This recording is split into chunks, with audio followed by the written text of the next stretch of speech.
महेश अंदर से खुश भी था और थोड़ा डरा हुआ भी था। वो डरते डरते उस कार के पास गया और धीरे से हाथ लगाकर देखने लगा। उसने ड्राइविंग साइड का दरवाजा खोला। कार में चाबी लगी हुई थी और सीट पर एक कागज पड़ा हुआ था। महेश ने डरते डरते वो कागज उठाया और पढ़ने लगा। उसमें लिखा था, महेश, ये कार तुम्हारी ही है। तुम इसे अपने साथ घर ले जाओ और तुम्हारी फसल जो तुम बेचने जा रहे थे उसके पैसे साइड वाली सीट पर पड़े हैं, ये भी तुम्हारे ही हैं। महेश की खुशी का ठिकाना ही ना रहा। आज वो सबसे ज्यादा खुश था। मानो ऐसा खुश वो पहले कभी नहीं हुआ था। आखिर आज उसके बचपन का कार का सपना पूरा जो हुआ। वो कार के अंदर बैठ गया। साइड की सीट पर उसने देखा कि बहुत सारे पैसे पड़े हुए हैं। उसने उन पैसों को गिना। अरे वाह, ये तो मेरी फसल की कीमत के 3 गुना ज्यादा पैसे हैं। मुझे फसल शहर की मंडी में बेचने भी नहीं जाना पड़ा और पैसे भी आ गए, वो भी 3 गुना। अभी मैं खुशी खुशी घर जाता हूँ।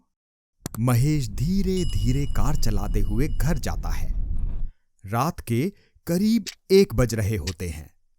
महेश की पत्नी ने अंदर से दरवाजा बंद नहीं किया था क्योंकि महेश अब तक घर नहीं आया था। महेश घर आता है और कार को बाहर पार्क करता है और दरवाजे की कुंडी अंदर से खुली हुई थी। वो अंदर जाता है। उसकी पत्नी सो चुकी थी। महेश भी अपने बिस्तर पर लेट जाता है और सोने की कोशिश करता है, इधर उधर करवटें बदलते हुए, बार बार उस कार के बारे में सोचते हुए। ये कार सच में आज मेरे पास है। रमा को उठाकर बताऊं क्या?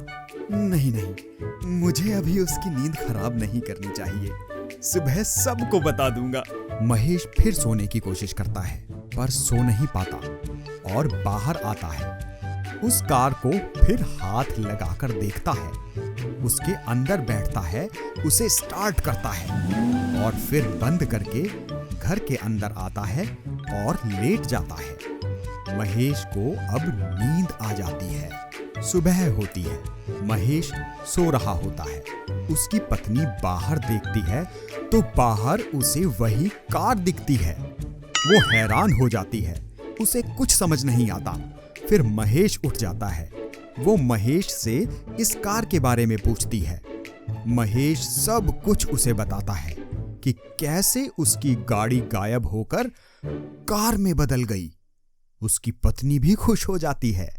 बाहर और गांव वाले भी उस कार को देखते हैं और बहुत भीड़ लग जाती है।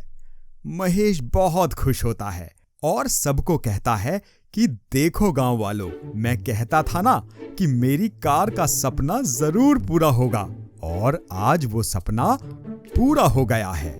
उधर मुन्ना को भी ये बात पता चली कि महेश के पास नई कार आ गई है, तो मुन्ना महेश पर और ज्यादा जलने लगा।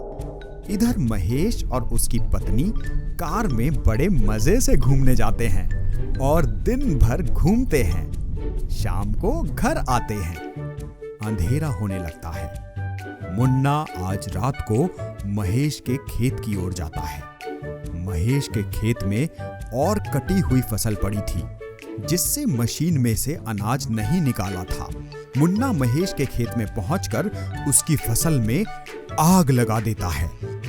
इतने में वो कार वहां आ जाती है और उस कार से पानी की नली निकलती है और आग पर पानी बरसता है जिससे आग बुझ जाती है।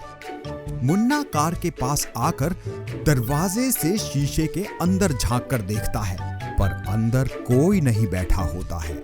मुन्ना फिर से वो फसल जलाने की कोशिश करता है पर कार चालू हो जाती है और मुन्ना के पीछे दौड़ती है।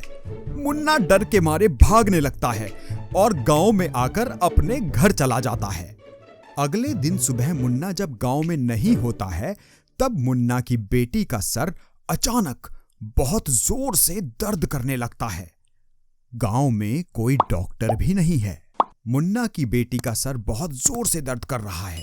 तो फिर वो कार लेकर मुन्ना के घर जाता है और वहां से कार में मुन्ना की बेटी को बिठाकर शहर ले जाता है और वहां उसका डॉक्टर से इलाज करवाता है और फिर उसको वापस गांव लाता है। इतने में मुन्ना घर आ जाता है। मुन्ना को गांव वालों ने सब बता दिया कि कैसे उसकी बेटी का सर दर्द से फटा जा रहा था और महेश ने उसको सही समय पर शहर के अस्पताल में ले जाकर उसकी बेटी की जान बचाई। मुन्ना को मन ही मन बहुत बुरा लगा। वो महेश के सामने महेश से बोलने लगा, महेश भाई, मुझे माफ कर दो दोस्त। मैंने हमेशा ही तुम्हारा बुरा चाहा, पर आज तुमने मेरी बेटी की जान बचाई। अरे मुन्ना, हम एक दूसरे के दुख में काम नहीं आएंगे तो कौन आएगा? और ये तो मेरा फर्ज था। महेश खुशी खुशी अपने घर जाता है। मुन्ना भी खुश था। महेश अब रोज उस कार को चलाता था और बहुत खुश था।